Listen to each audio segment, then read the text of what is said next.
आज हम जानने वाले हैं इस संसार की सबसे पहली प्रेम कहानी के बारे में, जिसमें ना कोई शर्त थी, ना कोई बंधन, बस एक दृढ़ता थी, एक श्रद्धा थी।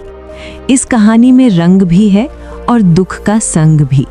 ये है शिव और सती की अमर प्रेम कहानी, जिसमें प्रेम है, त्याग है और अंत में एक नई शुरुआत है। तो आइए जानते हैं इस महान प्रेम कथा को, सती कथा को। सृष्टि के आरंभिक काल की बात है, जब ब्रह्मा ने अपने मानस पुत्रों को रचा। उन्हीं में से एक थे दक्ष प्रजापति, अत्यंत बुद्धिमान परंतु उतने ही अहंकारी। दक्ष को अपनी योग्यता, अपनी शक्ति और अपनी सृष्टिकर्ता के कुल से उत्पन्न होने का बड़ा अभिमान था। तब उन्होंने वर्षों की तपस्या की और देवताओं से वरदान पाए और उनके घर में एक सुंदर कन्या की प्राप्ति हुई, वही जिसे हम आज देवी सती के नाम से जानते हैं। सती का जन्म किसी साधारण कन्या की भांति नहीं हुआ था। उनका स्वरूप स्वयं शक्ति का अंश था, कहते हैं, पर गर्व था। लेकिन साथ ही उसके मन में एक अभिलाषा थी कि वो अपनी इस कन्या का विवाह किसी महान देवता, किसी वैभवशाली राजकुमार या किसी प्रतिष्ठित गृहस्थ से करेगा। उन्होंने ये कभी कल्पना भी नहीं थी कि उसकी पुत्री का हृदय वहां बन चुका है जहां वैभव का कोई मोल नहीं, जहां प्रेम ही आभूषण है। देवी सती बचपन से ही विचित्र स्वभाव की थी। अन्य कन्याओं की तरह ना तो उन्हें श्रृंगार में रुचि थी, ना ही राजकुमारी की तरह जीवन जीने की इच्छा। जब जब वो शिव की चर्चा सुनती, जब किसी ऋषि मुनि द्वारा शिव की महिमा का वर्णन होता, उनका हृदय गहरे भावों से भर उठता। शिव जो शमशानवासी हैं, जो मृग चर्म धारण करते हैं, जिनके दोस्त भूत प्रेत हैं, सर्पों को आभूषण की तरह पहनते हैं, आम कन्याओं के लिए ये भय का कारण होता था, पर सती के लिए यही शिव उनके आत्मा में बस चुके थे। धीरे धीरे ये आकर्षण भक्ति में बदला और भक्ति प्रेम में। अब सती का एक ही लक्ष्य था, शिव को पति रूप में प्राप्त करना। पर यह मार्ग आसान नहीं था। जब दक्ष को सती की इच्छा का आभास हुआ तो वो क्रोधित हो उठे। उसकी आंखों में तो शिव एक जंगल में भटकने वाले योगी मात्र थे। उन्होंने सती को समझाने का प्रयास किया कि वो किसी योग्य राजकुमार और सम्माननीय वर को चुने, पर सती अब निर्णय कर चुकी थी। उन्हें किसी धन, वैभव या पद की आवश्यकता नहीं थी। उन्हें चाहिए था वो परम पुरुष जो संन्यास में भी पूर्ण है, जो मौन में भी संपूर्ण है। और इसी लक्ष्य के लिए सती ने आरंभ की कठोर तपस्या। पर्वतों की गुफाओं में प्रचंड वायु और वर्षा के बीच सती ने भोजन तक त्याग दिया। उन्होंने पृथ्वी पर बैठकर खुले आकाश में बिना निद्रा केवल शिव के ध्यान में लीन रहकर दिन, सप्ताह और महीनों का तप किया। देवताओं तक को आश्चर्य हुआ कि एक कन्या इतनी कठोर तपस्या कैसे कर सकती है। और जब उनकी तपस्या की अग्नि ने तीनों लोकों को प्रभावित करना शुरू किया, तब अंततः भगवान शिव ने उनकी भक्ति को स्वीकार करने का निर्णय लिया। पर यह तो आगे की कथा है। अभी तो एक पिता के अहंकार और एक पुत्री के समर्पण की टकराहट शुरू हुई है। जहां एक और दक्ष चाहते हैं कि सती उसके राजनीतिक सपनों की सीढ़ी बने, वहीं दूसरी ओर सती हर सांस के साथ शिव का नाम जपती है। यही संघर्ष इस प्रेम कथा की पहली चिंगारी है, एक ऐसी चिंगारी जो आगे चलकर एक भीषण अग्निकांड बन जाएगी। सती अपनी तपस्या में लीन थी। उनका एकमात्र उद्देश्य था शिव की प्राप्ति। उनकी भक्ति से प्रसन्न होकर शिवजी उनके सामने प्रकट हुए और बोले, हे देवी, आप अपनी तपस्या को विराम दीजिए। मैं आपकी अनंत तपस्या से प्रसन्न हुआ। ऐसी अनंत तपस्या जो तीनों लोकों को डगमगा दिया। पूरे सृष्टि में आज तक किसी ने भी नहीं किया था। देवी, आप अपनी इच्छा व्यक्त कीजिए। जैसे ही सती ने अपनी आंखें खोली, उनके सम्मुख खड़े थे वही जिनके लिए उन्होंने सब कुछ त्याग दिया था। सती बोली, प्रभु, आप मुझे अपनी अर्धांगिनी के रूप में स्वीकार कीजिए। शिवजी ने उनके तप, प्रेम और अटल श्रद्धा को देखा और कहा, हे देवी, तुम्हारा प्रेम मुझे बाध्य करता है। आज मैं तुम्हें अर्धांगिनी के रूप में स्वीकार करता हूँ। इस वचन के साथ पूरे ब्रह्मांड में आनंद की लहर दौड़ गई। देवताओं ने पुष्प वर्षा की और फिर आया वो शुभ दिन जिसका साक्षी स्वयं ब्रह्मा जी, विष्णु जी और सारे लोक हुए। शिवजी बारात लेकर स्वयं कैलाश से निकले, पर यह कोई साधारण बारात नहीं थी। इसमें भूत, प्रेत, पिशाच, नाग, सिद्ध, योगी, अर्शी देवता सब सम्मिलित थे। शिवजी की सवारी नंदी थी, शरीर पर भस्म, जटा से गंगा, गले में नाग, ये स्वरूप देख सभी स्त्रियां भयभीत हो उठी, पर सती के चेहरे पर गर्व था। स्वयं ब्रह्मा जी ने मंत्रोच्चारण किया, विष्णु जी ने कन्यादान किया और समस्त लोगों ने इस मिलन का स्वागत किया। ये केवल दो आत्माओं का नहीं, सृष्टि के दो मूल तत्वों शिवजी और शक्ति का मिलन था। लेकिन इस भव्य विवाह में एक स्थान रिक्त रहा, सती के पिता दक्ष प्रजापति। वो नहीं आए, ना ही कोई संदेश भेजा, ना ही कोई आशीर्वाद, क्योंकि उनके लिए ये विवाह एक अपमान था, एक चुनौती उनके अभिमान को। उनके अनुसार ये मिलन योग्य नहीं था और यहीं से प्रारंभ हुआ उस अग्निकांड का बीज जो आगे चलकर पूरे यज्ञ को जला देगा। समय धीरे धीरे बीतता गया। कैलाश पर्वत पर प्रकृति की गोद में शिवजी और सती अपना वैवाहिक जीवन शांतिपूर्वक और आनंद से व्यतीत कर रहे थे। लेकिन इसी बीच एक और स्थान पर कुछ और ही चल रहा था। राजा दक्ष के मन में सती ए शिवजी से विवाह को वो अभी तक स्वीकार नहीं कर पाए थे। हर बार जब कोई शिव की महिमा का गुणगान करता, दक्ष की भौहें तन जाती। उसे लगता कि शिव ने उसकी पुत्री को उसकी योग्यता से नहीं, किसी छल से प्राप्त किया है। वो अपनी सत्ता, अपना रुतबा, अपनी श्रेष्ठता सिद्ध करना चाहते थे और उसी घमंड ने उसे एक विशाल यज्ञ के आयोजन की प्रेरणा दी, ताकि दक्ष अपने अपमानों का प्रतिशोध ले सके। यज्ञ का आयोजन बड़ी धूमधाम से किया गया। ऐसा यज्ञ जिसमें समस्त देवताओं, ऋषियों, सिद्धों और लोकपालों को निमंत्रण भेजा गया। ब्रह्मा से लेकर इंद्र तक हर कोई आमंत्रित था, परंतु एक नाम उसमें अनुपस्थित था, महादेव शिवजी का। ये कोई भूल नहीं थी, ये था दक्ष का जानबूझकर किया गया निर्णय।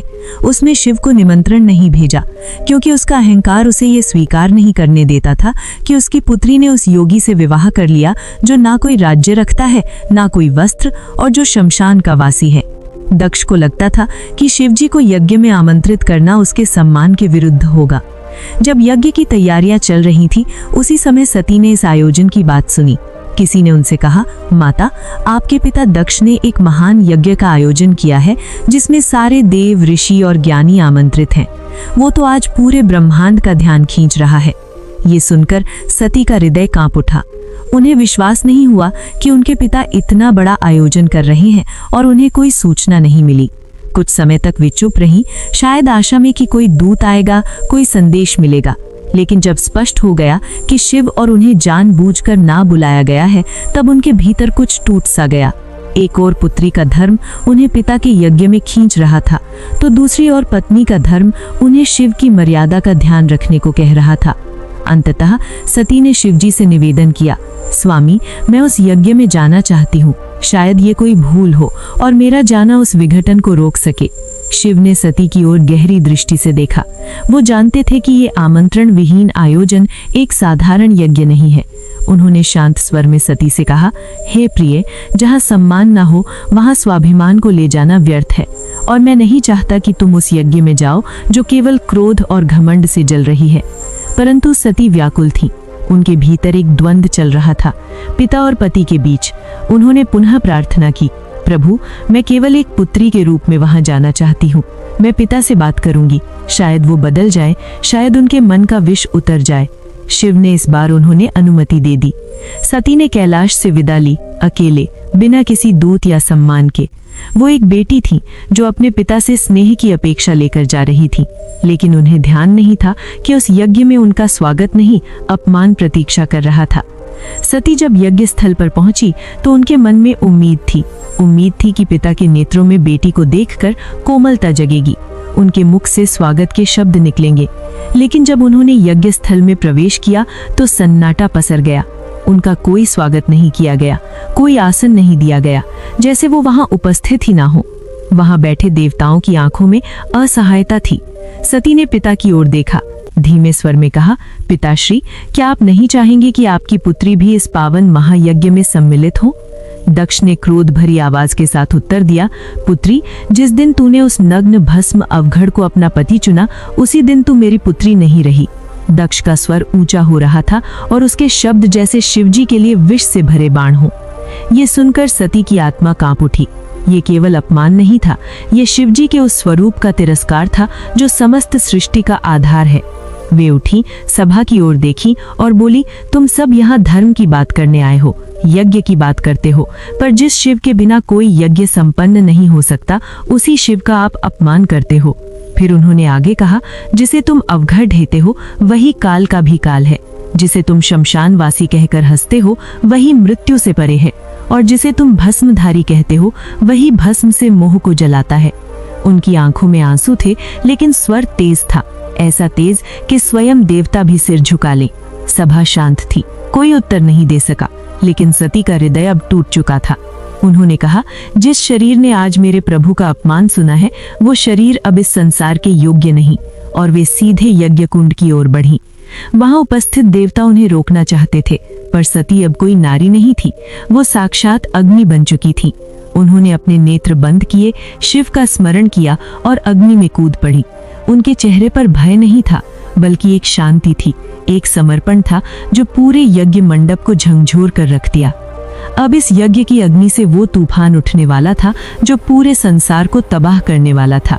तो चलिए अब जानते हैं आगे की कथा, लेकिन उससे पहले अगर आपको वीडियो अच्छी लग रही है तो वीडियो को लाइक जरूर करें और कमेंट में लिखें हर हर महादेव।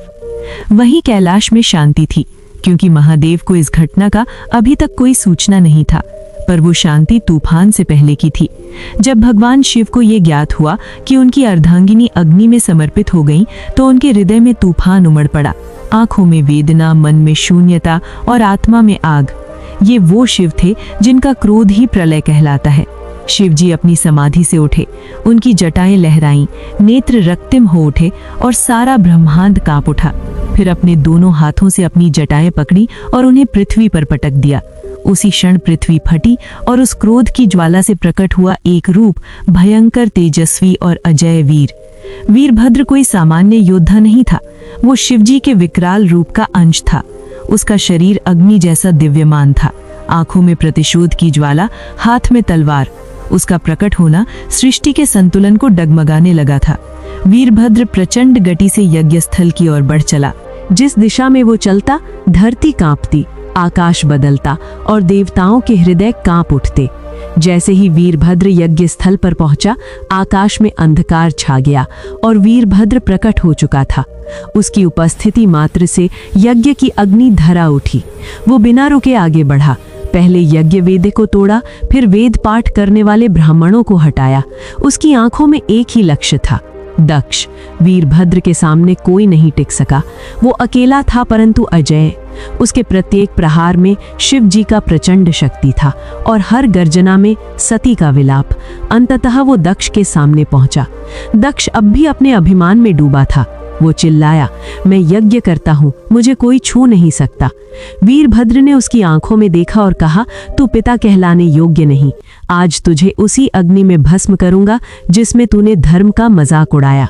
और एक ही झटके में वीरभद्र ने अपनी तलवार से दक्ष का सिर धड़ से अलग कर दिया। पूरी सभा में सन्नाटा छा गया। देवता स्तब्ध रह गए। यज्ञ की अग्नि बुझ गई और पृथ्वी पर सिर्फ राख रह गई, वो राख जो अहंकार, अधर्म और अपमान की अंतिम परिणति थी। वीरभद्र शिव की आज्ञा पूरी कर चुका था। जब महादेव यज्ञ स्थल पर पहुंचे, उन्होंने सती के जले हुए शरीर को देखा। वो दृश्य ऐसा था जिसने स्वयं काल को रुला दिया। शिवजी ने धीरे हाथों से अपनी सती को बाहों में उठा लिया। उनकी आंखों से आंसू थे और फिर वो चल पड़े। शिवजी सती के शव को अपनी गोद में लिए पूरे ब्रह्मांड में भटकने लगे।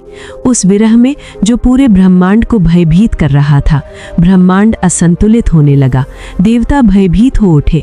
यदि शिवजी यूं ही विलाप करते रहे तो सृष्टि का संतुलन टूट जाएगा, प्रलय आ जाएगा।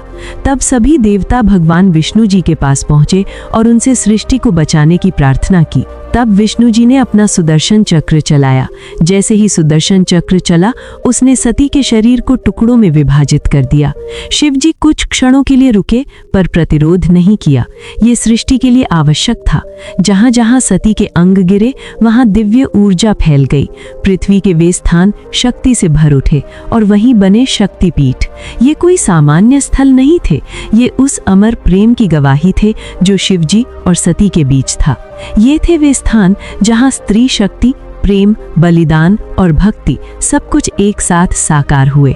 कुछ स्थानों पर सती की आंखें गिरी, कहीं उनका हृदय, कहीं उनके केश, तो कहीं उनके चरण, और हर स्थान एक केंद्र बन गया मां शक्ति का, जो हर रूप में पूजनीय हुई, कभी दुर्गा, कभी भैरवी, कभी भवानी। यही वे स्थान हैं जिन्हें आज हम कामाख्या, वैष्णव, ज्वाला, हिंगलाज और तारापीठ जैसे नामों से जानते हैं। इस प्रकार सती के वियोग से जन्मे ये शक्तिपीठ न केवल देवी के अंग है, ये उस प्रेम की अटूट उपस्थिति है जो आत्मा से आत्मा तक जोड़ता है। शिव अंततः हिमालय लौटे, पर अब वो ध्यान मग्न हो गए।